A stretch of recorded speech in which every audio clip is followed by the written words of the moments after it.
and welcome to Every Day is Funny, the meditative morning show about newspaper comics. Again, that word meditative, I wanted to start today. This is a show about celebrating life and being gracious and accepting what comes.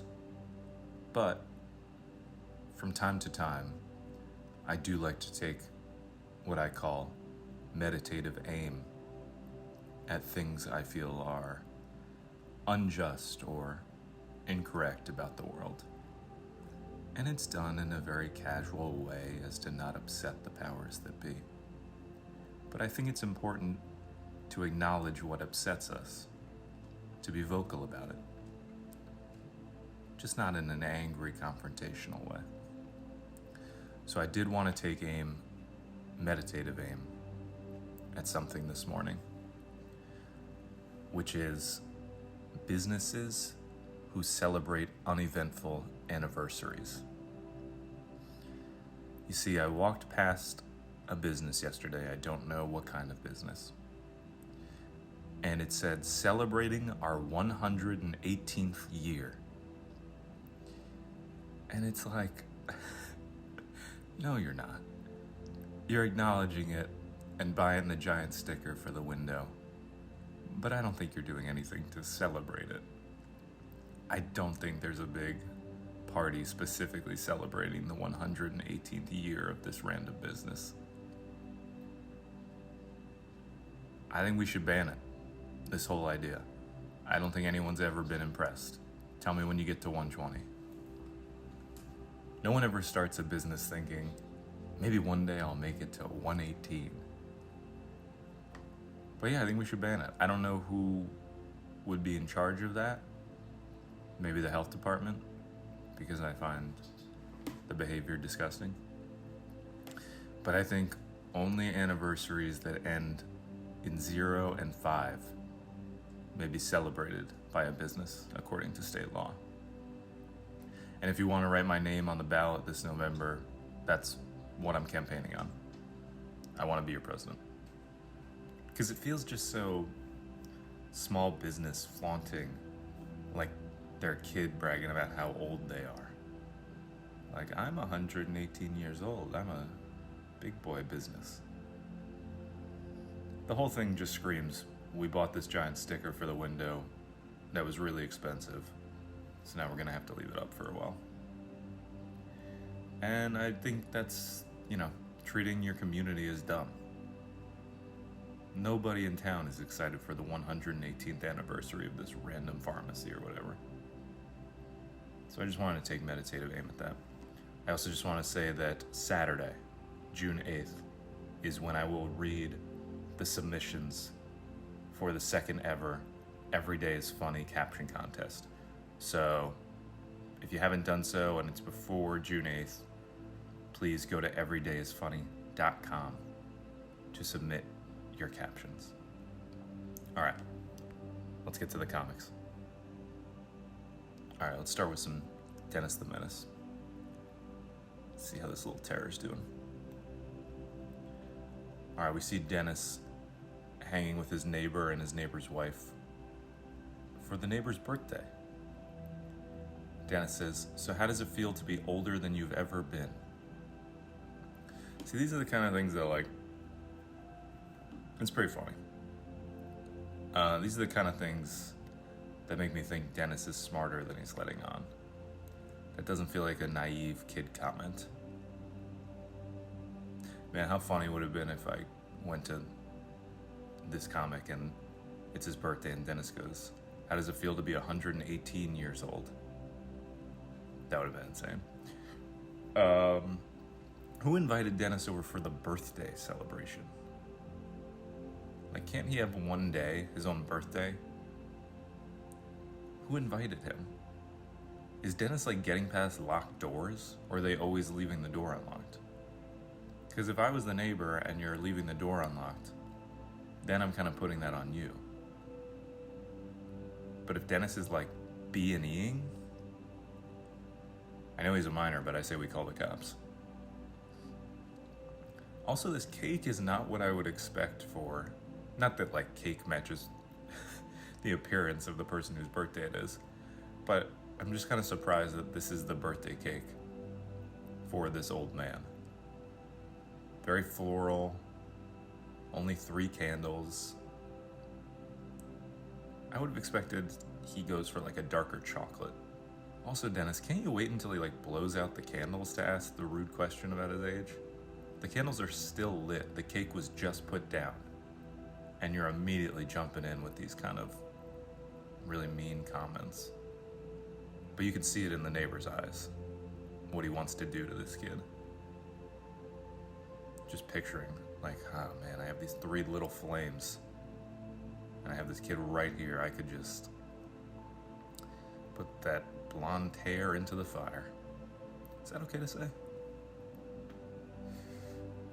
Alright, let's check out Blondie. Okay, Dagwood is on the computer as his dog sleeps under the table. The computer says, to make an online payment, click Make a Payment Now. Thanks, but we hope you were sure about that, because now it's too late and there's no turning back.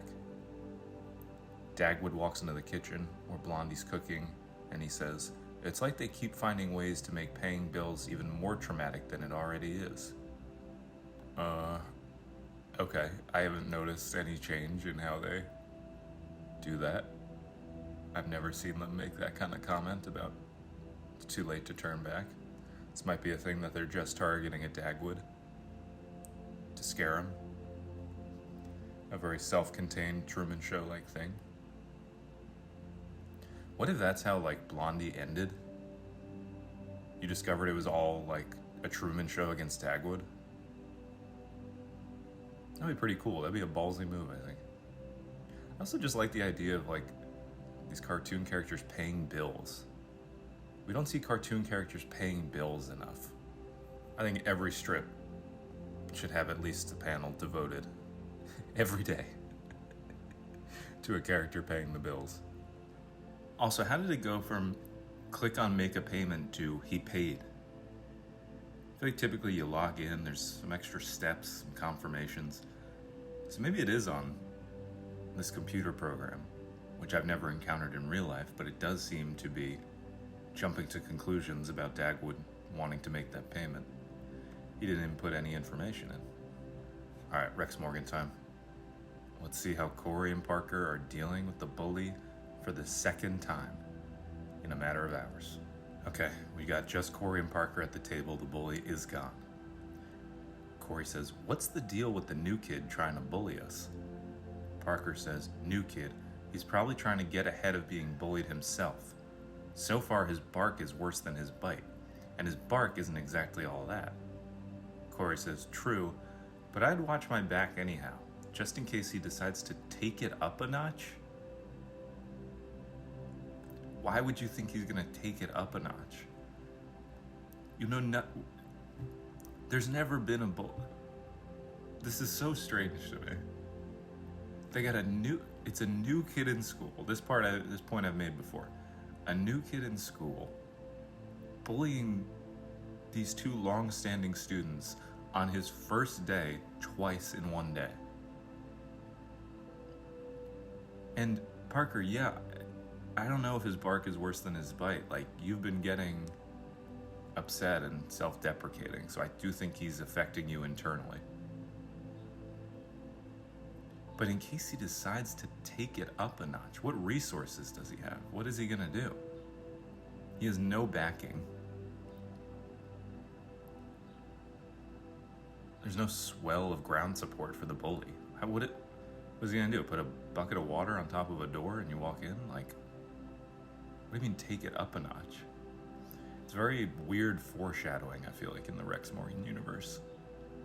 It does feel like the author telling us, like, unfortunately it feels like the author telling us, yeah, we're staying on this storyline for a while. You thought we were just gonna quickly divert and then get back to Rex Morgan and his family. No. We're following these 2 boys as they deal with a new kid who's a bully.